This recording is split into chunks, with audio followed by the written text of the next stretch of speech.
बच्चों class 9th exercise 2.1 polynomial. बेटा इसका एक्सरसाइज 2.1 का क्वेश्चन नंबर 1 कहता है which of the following expressions are polynomials in one variable and which are not, state reasons for your answer. तो बच्चों इसमें कहा गया है, इस क्वेश्चन ने हमसे पूछा है कि ये नीचे दिया गया जो एक्सप्रेशन है 4x² - 3x + 7 ये एक पॉलिनोमियल है या नहीं। और पॉलिनोमियल भी बेटा वन वेरिएबल का मतलब, वन वेरिएबल का मतलब होता है बच्चों जिसमें केवल एक ही वेरिएबल आ रहा हो, वेरिएबल जिनकी वैल्यू चेंज होती रहती है। जैसे x है तो इस पूरे एक्सप्रेशन में केवल x ही आ रहा है, मतलब इसके साथ में कहीं y नहीं आ रहा या z भी नहीं आ रहा, तो ये वेरिएबल्स होते हैं। तो ये पूछ रहा है कि वन वेरिएबल वाला पॉलिनोमियल कौन है या कौन नहीं है। तो ये पहला क्वेश्चन है इसका। तो अब इसमें हम देखेंगे कि देखो वेरिएबल तो इसमें केवल हमको x ही दिखाई दे रहा है, तो इसका मतलब वेरिएबल तो एक ही है इसमें पॉलिनोमियल में। अब ये पॉलिनोमियल है या नहीं है, तो उसके लिए हमें क्या करना पड़ता है, ये जो वेरिएबल है, वेरिएबल के ऊपर जो पावर लगी होती है जिसे हम एक्सपोनेंट बोलते हैं, उस एक्सपोनेंट को चेक करते हैं। यहाँ देखो, यहाँ एक्सपोनेंट x के ऊपर है 2 और इस वाले x के ऊपर एक्सपोनेंट है 1। तो बेटा जो एक्सपोनेंट होते हैं वो एक्सपोनेंट होल नंबर होने चाहिए।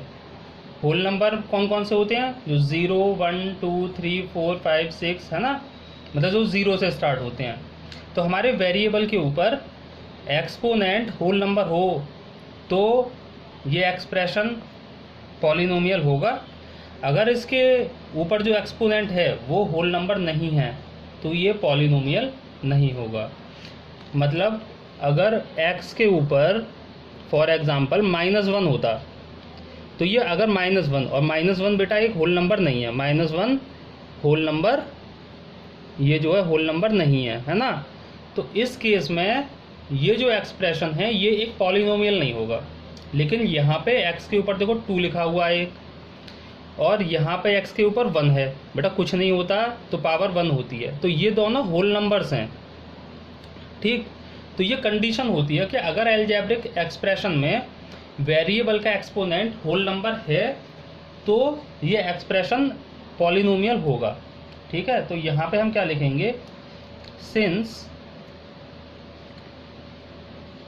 There is only one variable, there is only one variable x having exponent as a whole number। ठीक है, so the given expression is a polynomial in one variable. ठीक है बच्चों, मतलब हमें क्या क्या देखना है, सबसे पहले देखना है कि कितने वेरिएबल हैं। इस एक्सप्रेशन में केवल एक ही वेरिएबल है, वो है x। ठीक, दूसरा हमको क्या चेक करना है कि वेरिएबल के ऊपर जो एक्सपोनेंट है वो होल नंबर है या नहीं है। देखो यहाँ पे होल नंबर दे रखे हैं दोनों, मतलब एक्सपोनेंट कैसे हैं, होल नंबर हैं, और वेरिएबल x है हमारा।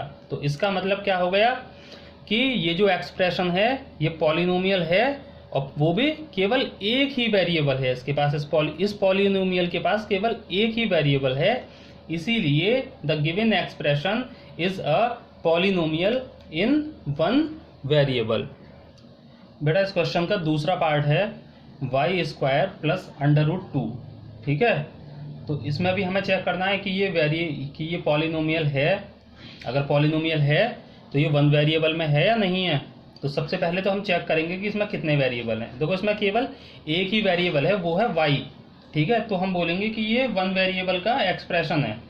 अब इस एक्सप्रेशन में इस वेरिएबल के ऊपर जो एक्सपोनेंट है वो है 2, है ना। और बेटा हम सब जानते हैं कि 2 इज अ होल नंबर। अगर 2 होल नंबर है तो इसका मतलब हम ये बोल सकते हैं कि ये एक्सप्रेशन जो है ये एक पॉलिनोमियल है। और क्योंकि ये पॉलिनोमियल है और वो भी केवल एक ही वेरिएबल में, तो इसका मतलब ये हो गया पॉलिनोमियल इन वन वेरिएबल। ठीक है, तो इसको हम लिखेंगे since the given expression has only one variable and one variable y, and the exponent of y is a whole number, so the given expression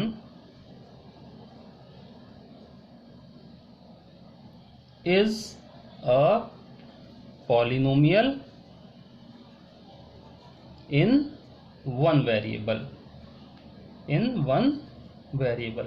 okay बच्चों, इसका पार्ट नंबर 3 है 3√t plus t √2।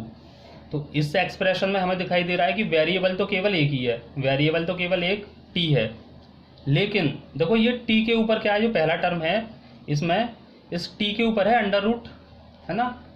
अब हम जानते हैं कि under root को आप कैसे लिख सकते हो, ये होता है बेटा, अंडर रूट का मतलब होता है पावर 1/2, और जब बेटा पावर 1/2 हो गई वेरिएबल के ऊपर, और 1/2 is not a whole number, 1/2 एक होल नंबर नहीं होता, 1/2 एक रैशनल नंबर है, इसीलिए ये जो एक्सप्रेशन है ये हमारा पॉलिनोमियल नहीं हो सकता है।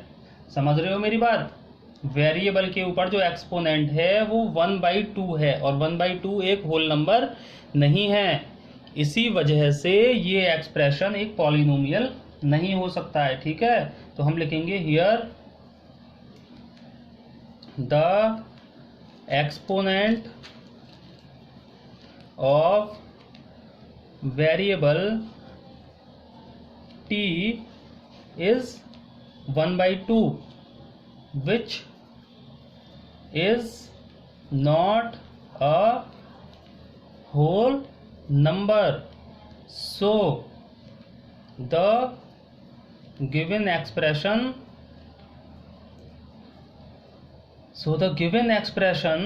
is not a polynomial। ठीक है, is not a polynomial। बेटा इसका क्वेश्चन नंबर 1 का पार्ट नंबर 4 देखो, इसमें क्या है, कौन सा एक्सप्रेशन दे रखा है y प्लस 2/y। इसमें देखो जो आपका वेरिएबल है वो तो केवल y है, लेकिन ये y ना अपॉन में नहीं होना चाहिए, इसे हम पहले स्टैंडर्ड फॉर्म में लिख देते हैं। तो y प्लस 2, देखो y अपॉन में है, ये y जब ऊपर आएगा तो आपको पता है जब भी कोई वेरिएबल ऊपर आता है या कोई भी टर्म ऊपर आता है तो उसके ऊपर जो पावर होती है, देखो इसके ऊपर पावर 1 होती है, और ये जब ऊपर आएगा तो बेटा पावर हो जाएगी -1। ठीक है, अब ये हो गया y प्लस 2y -1। ठीक है, वेरिएबल तो ये है, देखो ये वेरिएबल तो केवल एक ही है इसमें y, लेकिन वेरिएबल के ऊपर आप एक्सपोनेंट पे नज़र डालो, देखो यहाँ तो 1 है लेकिन यहाँ है एक्सपोनेंट -1, और बेटा -1 होल नंबर नहीं होता है, और अगर -1 होल नंबर नहीं है तो इसका मतलब ये जो एक्सप्रेशन आपको दे रखा है ये पॉलिनोमियल ही नहीं है। ठीक है ना, तो हम इसमें क्या लिखेंगे, the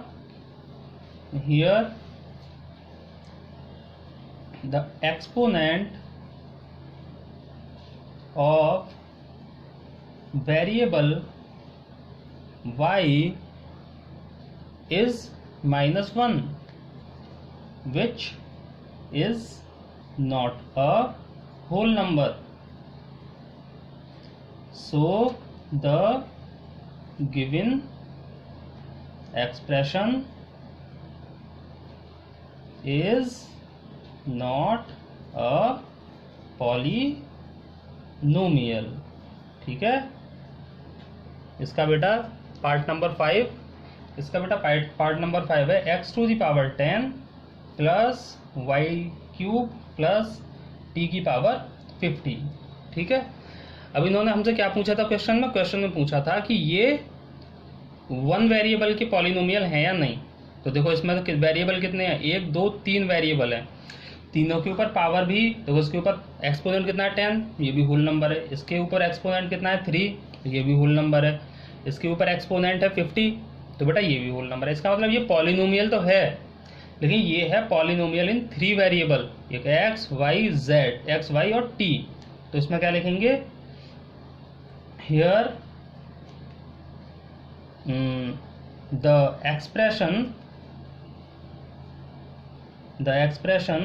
has 3 variables, expression has 3 variables। कौन कौन से 3 वेरिएबल्स हैं, x, y, t। so it is not a polynomial, it is not a polynomial in 1 variable. ठीक है, ये 1 वेरिएबल का पॉलिनोमियल नहीं है, it is a polynomial, it is polynomial in 3 variables, है ना। ये 3 वेरिएबल का पॉलिनोमियल है, ये 1 वेरिएबल का पॉलिनोमियल नहीं है। ओके, तो आपके क्वेश्चन नंबर 1 के ये 5 पार्ट थे, मैंने आपको सारे पार्ट्स में समझा दिए हैं, शायद आपको समझ आ गए होंगे। Okay, thank you.